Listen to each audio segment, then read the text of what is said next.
Have you ever had a moment where your entire world crumbles in an instant? Where the person you trusted most reveals themselves to be a stranger? I had that moment. And it happened in the lobby of my husband's company, while I was 6 months pregnant with his child. My name is Victoria, and this is the story of how my CEO husband let his mistress humiliate me in front of his entire staff, and how my 3 brothers walked in with a team of lawyers that changed everything. But let me take you back, because this story doesn't start with betrayal. It starts with love, or what I thought was love. I met Daniel when I was 25. He was 32, ambitious, charming, and climbing the corporate ladder fast. He worked for a tech startup that was about to explode. Within 3 years, he became CEO. Within 5, we were married. Our wedding was perfect. Daniel was attentive, loving, everything I'd ever wanted. We built a life together, a beautiful home, careers we were passionate about, plans for a family. When I got pregnant last year, I thought it was the beginning of our greatest chapter. Daniel seemed excited. He talked about baby names, nursery colors, teaching our child to ride a bike someday, but somewhere around month 4 of my pregnancy, things shifted. Daniel started working late, really late. He'd come home after midnight, exhausted, barely speaking. When I asked if everything was okay, he'd say he was under pressure. The company was expanding. Investors were demanding. He needed to focus. I believed him because I trusted him, because I loved him. I started going to doctor appointments alone. He missed the ultrasound where we found out we were having a boy. He forgot my birthday. He stopped asking how I was feeling. I told myself it was temporary, that once the baby arrived, he'd be present again, that I just needed to be patient and supportive. I was so incredibly naive. Her name was Gabrielle, 28 years old, the company's new director of marketing, beautiful, confident, ambitious. I met her at the company holiday party when I was 5 months pregnant. Daniel introduced us casually, like she was just another employee. But something about the way she looked at him made my stomach turn. "So you're the wife," she'd said, smiling. But her eyes were cold, assessing, like she was measuring me and finding me lacking. I pushed the feeling away, told myself I was being paranoid, hormonal, insecure because of my changing body, but the feeling wouldn't go away. Daniel started mentioning her name constantly. Gabrielle suggested we pivot the marketing strategy. Gabrielle closed the deal with the investors. Gabrielle really understands the vision. Gabrielle, Gabrielle, Gabrielle. One night I asked him directly, "Are you having an affair with Gabrielle?" He looked at me like I'd lost my mind. "What? No. Victoria, she's a colleague. That's it. You're being ridiculous." He made me feel crazy, like I was imagining things, like my concerns were irrational and unfair. So I stopped asking. I swallowed my suspicions and tried to focus on preparing for our baby. But then came the day that changed everything. I needed to drop off some documents Daniel had left at home, important contracts he needed to sign. I was 6 months pregnant, uncomfortable, tired, but I wanted to help. I wanted to be the supportive wife. I walked into his company's lobby at 2 in the afternoon. The receptionist recognized me and smiled. I headed toward the elevators. And that's when I saw them. Daniel and Gabrielle, standing by the floor-to-ceiling windows, her hand on his arm, his head bent close to hers, laughing, intimate, familiar. My heart stopped. I stood there, frozen, the envelope of documents clutched in my hand. Then Gabrielle saw me, and instead of pulling away, instead of looking guilty or embarrassed, she smiled. She actually smiled at me. I walked toward them, my legs shaking. Daniel turned and saw me. His face went pale. "Victoria," he said, stepping away from Gabrielle. "What are you doing here?" "You forgot these," I said quietly, holding up the envelope. My voice was trembling. "I brought them for you." "Oh, thanks." He took them without meeting my eyes. Gabrielle stood there, arms crossed, watching us like we were entertainment. "Can we talk?" I asked Daniel. "Privately?" "I'm in the middle of something," he said. "Can it wait?" Can it wait? I was his pregnant wife, and he was asking if our conversation could wait. "No," I said, my voice stronger now. "It can't." Gabrielle laughed. Actually laughed. "Daniel, maybe you should handle your domestic situation. We can finish this later." Domestic situation. She called me a domestic situation. I looked at Daniel, waiting for him to defend me, to tell her that was inappropriate, to stand up for his wife. He said nothing. "Who do you think you are?" I asked Gabrielle, my voice shaking with anger now. "I'm the woman who's actually here for him," she said, stepping closer. "The woman who understands his work, his ambitions, his needs, not the one who traps him with a baby and expects him to play house." "Traps him." She said I trapped him. I looked at Daniel. "Say something. Tell her that's not true." He shifted uncomfortably. "Victoria, let's not do this here." "Do what here? Defend our marriage? Defend our child?" By now, employees were stopping, watching, whispering. The CEO's pregnant wife and his young, beautiful director having a confrontation in the lobby. Gabrielle moved even closer, her voice dropping to a cruel whisper only I could hear. "He doesn't want you anymore. He hasn't touched you in months, has he? Hasn't looked at you the same way. You're swollen and needy and exhausting." "I'm everything you're not." Tears streamed down my face, not from sadness, from pure rage. "Daniel," I said, my voice breaking, "tell me she's lying. Tell me this isn't what it looks like." He looked at me, and in his eyes, I saw the truth, the guilt, the weakness, the choice he'd already made. "Victoria, I think we should talk about this at home." "No," I said. "We're talking about it now, in front of everyone. Are you having an affair with her?" Silence. Painful, devastating silence. "Answer me!" I shouted. And that's when Gabrielle spoke. "He doesn't love you anymore. He loves me. We've been together for 4 months, and honestly, you showing up here making a scene just proves you're not the woman he needs." I stood there, 6 months pregnant, humiliated in front of dozens of people, while my husband's mistress told me I wasn't enough. Daniel still said nothing. He just stood there, looking at the floor, letting her destroy me. And that's when I heard the voice behind me. "Victoria." I turned, and there they were, my 3 brothers. Marcus, the oldest, James, the middle, and Ethan, the youngest. All 6 feet tall or taller, all dressed in suits, all looking absolutely furious. And behind them were 3 men in even more expensive suits, lawyers, carrying briefcases. I texted Marcus that morning. Just a simple message. "I think Daniel is cheating. I'm going to his office." I didn't expect him to show up. I definitely didn't expect him to bring reinforcements. Marcus walked straight up to me, his face a mask of controlled fury. "Are you okay?" I couldn't speak. I just shook my head. James moved to my other side, his hand on my shoulder. Ethan stood in front of me, facing Daniel and Gabrielle like a wall. "So," Marcus said, his voice deadly calm. "This is how you treat our sister? Our pregnant sister?" Daniel tried to compose himself. "This is a private matter." "Private?" James cut him off. "You let your mistress humiliate her in your company lobby, in front of your employees, while she's carrying your child. There's nothing private about this." Gabrielle tried to interject. "Look, this is between—" "You don't speak," Ethan said, not even looking at her. "Not one word." Marcus turned to the lawyers. "Gentlemen, I believe you have documents for Mr. Sterling." One of the lawyers stepped forward, opening his briefcase. "Daniel Sterling, I'm Robert Chen, representing Victoria Sterling in the matter of divorce proceedings and asset protection." Daniel's face went white. "Divorce? Victoria, wait! You're being served," the lawyer continued, handing him a thick envelope.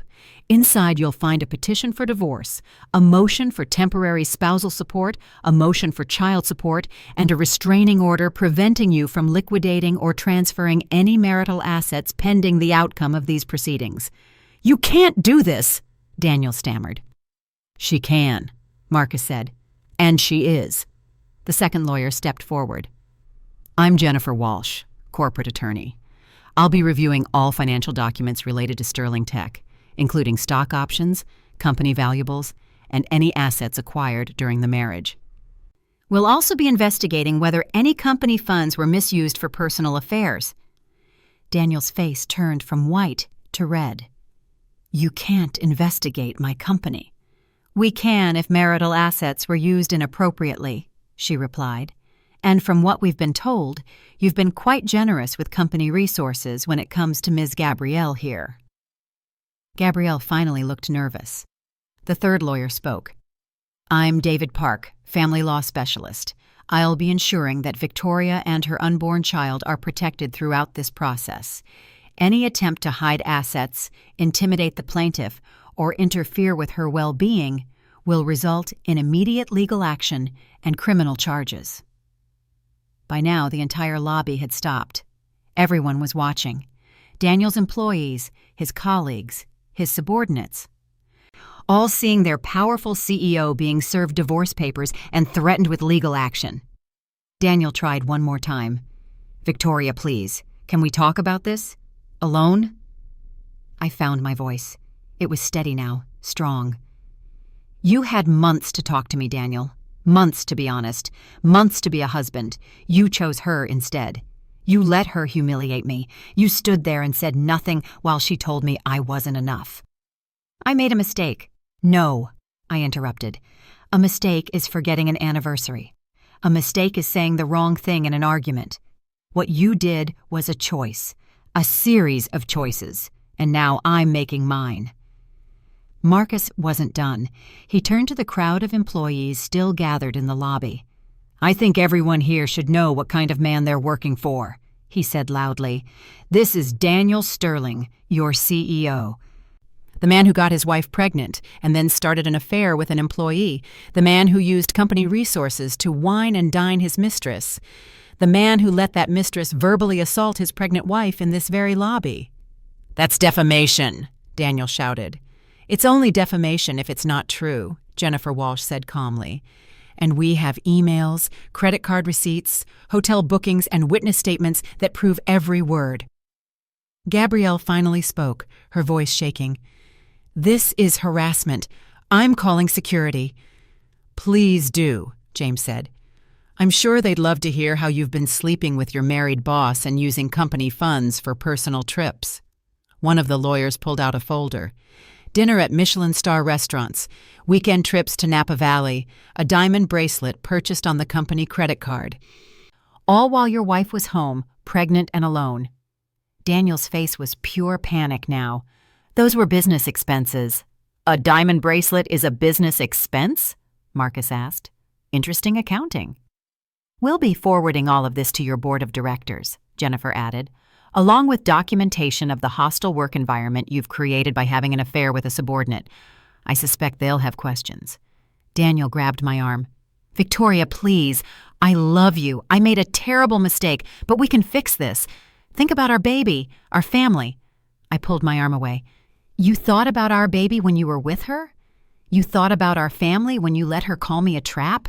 When you let her say I wasn't enough? I panicked. I didn't know what to say. You say that's my wife and I love her.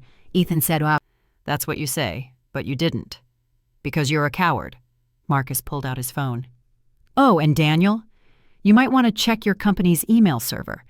Turns out, Gabrielle has been forwarding confidential information to one of your competitors.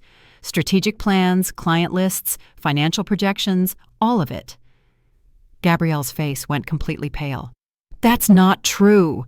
It is true, one of the lawyers confirmed. We have digital forensics evidence. You've been selling company secrets for 6 months. Daniel turned to Gabrielle, horror on his face. You've been stealing from my company? I was building my own future, she shouted. I wasn't going to depend on you forever. The lobby erupted. Employees were on their phones. Security was approaching. Daniel looked like he might pass out. So, Marcus said, turning back to Daniel, here's how this is going to work. Victoria is leaving. She's going somewhere safe where you cannot contact her. You will not call her. You will not text her. You will not show up at her home. Any attempt to do so will result in criminal charges. You'll communicate only through lawyers regarding the divorce and child support, James added. And you'll pay, generously, Because if you don't, we'll make sure every news outlet in this city knows exactly what kind of man you are. And if you even think about retaliating against Victoria or trying to hide assets," Ethan said, "you'll deal with us, personally." The three of them stood there, unified, protective, fierce. My brothers, my family, the people who actually loved me. I turned to leave, my brothers surrounding me like a shield. As we walked toward the exit, employees parted like a wave. Some looked sympathetic, others looked shocked. A few looked satisfied that their arrogant CEO was finally getting what he deserved. Behind us, I could hear Daniel calling my name, begging, pleading. I didn't turn around. We walked out of that building, and I felt like I was walking out of a prison. The lawyers followed us, already on their phones, already making things happen. Marcus helped me into his car. "You're staying with Sarah and me," he said. Sarah was his wife, and she'd been like a sister to me for years. "What about my things?" I asked. "James and Ethan will get them tomorrow, with the lawyers present. Daniel won't be allowed anywhere near you." I started crying. Not because I was sad, because I was relieved, because I wasn't alone.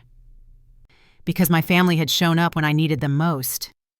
"How did you know to bring lawyers?" I asked. Marcus smiled grimly.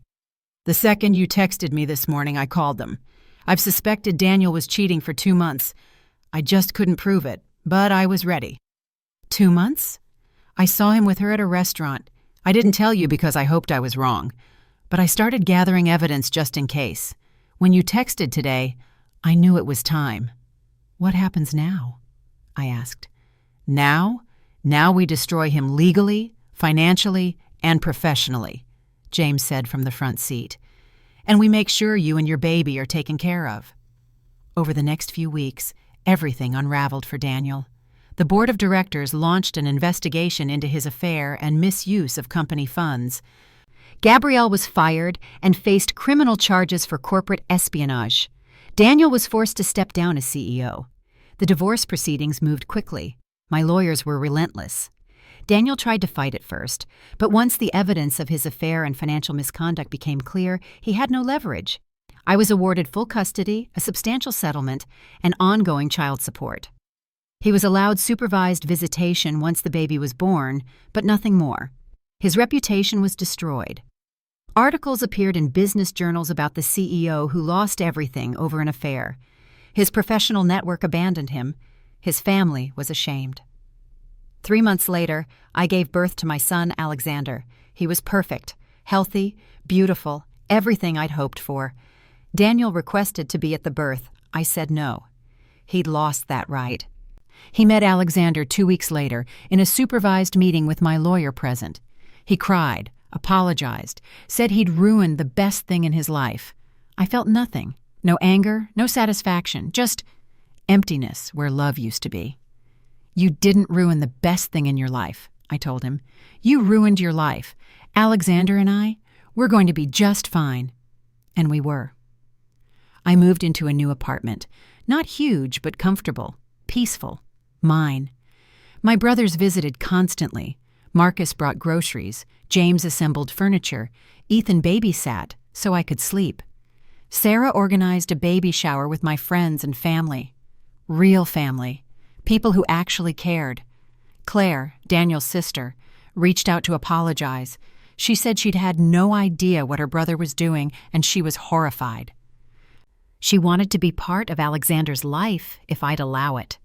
I did, because Alexander deserved family, even if his father didn't deserve him. 6 months after the divorce was finalized, I started a new job. Better position, better company, better environment. I was no longer Daniel Sterling's wife. I was Victoria Chen, my own person, my own identity. Daniel tried to reach out a few times through mutual acquaintances, asking if we could talk, if there was any chance of reconciliation. There wasn't. He'd made his choice. Now he had to live with it. Gabrielle, I heard, moved to another city after serving probation for the corporate espionage. Her career was destroyed. Her reputation ruined. I felt no sympathy. She'd tried to destroy me. Now she knew how it felt. As for Daniel, he eventually found another job, lower position. Less money, no power. He sees Alexander twice a month for a few hours, supervised. He pays child support on time because he knows if he doesn't, my brothers will make his life even more miserable. He's no longer the powerful CEO. He's just a man who destroyed his family for an affair and lost everything because of it. If you're listening to this and you've ever felt humiliated by someone you loved, I want you to know something. You don't have to accept it. You don't have to forgive it. And you don't have to let them define your worth. When Daniel and Gabrielle humiliated me in that lobby, they thought they'd broken me. They thought I'd beg, plead, accept whatever scraps of affection Daniel was willing to give. They underestimated me, and they really underestimated my family. My brothers didn't just show up with lawyers because they loved me. They showed up because they knew I deserved better. They knew I was worth fighting for. And they made sure Daniel understood that too. Here's what I learned. Betrayal doesn't just hurt because of what was done. It hurts because of what it reveals. Daniel didn't betray me in that moment. He'd been betraying me for months. The lobby confrontation was just the first time I saw it clearly. And once you see the truth, you can't unsee it. Some people told me I should have tried to work it out. For the baby, for the marriage, for the life we'd built. But here's the thing. You can't build a life with someone who doesn't respect you. You can't raise a child in an environment where humiliation is tolerated. And you can't love someone who's made it clear you're not enough. Alexander is 1 year old now. He's happy, healthy, and surrounded by people who love him. He doesn't know his father's failures yet. Someday, I'll tell him the truth. But I'll also tell him that his mother refused to accept less than she deserved. I'll teach him that loyalty matters, that integrity matters, that how you treat people in their most vulnerable moments defines who you are. Daniel had a choice. He could have been a husband, a father, a partner. He chose applause and attention instead, and now he lives with the consequences of that choice every single day. As for me, I'm free, I'm strong, and I'm building a life where I'm valued, respected, and loved. That lobby humiliation was the worst moment of my life, but it was also the moment I took my power back, and I've never regretted it.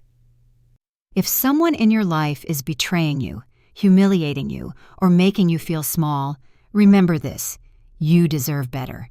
You are worth fighting for. And sometimes the best revenge is simply refusing to accept their version of your worth. Stand up, walk away, and build something better, because you are enough.